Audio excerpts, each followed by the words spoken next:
कायम मुकाम सदर यूसुफ रजा गिलानी ने जो ऑर्डिनेंस की मंजूरी दे दी। नैब तरमीम ऑर्डिनेंस के तहत रिमांड की मुद्दत 14 दिन से बढ़ाकर 40 दिन कर दी गई।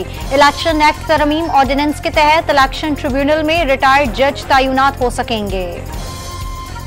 एमक्यूएम पाकिस्तान के चेयरमैन खालिद मकबूल सिद्दीकी से सहाफती तंजीमों के ओहदेदारान की मुलाकात। हतक इज्जत बिल और इलेक्ट्रॉनिक क्राइम बिल पर तहफ़्फ़ुज़ात से आगाह किया।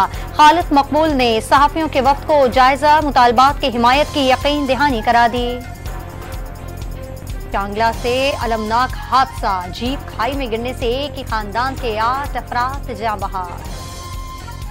हुकूमत का 28 मई यौम तकबीर पर मुल्क भर में आम तातील का ऐलान, नोटिफिकेशन जारी कर दिया गया।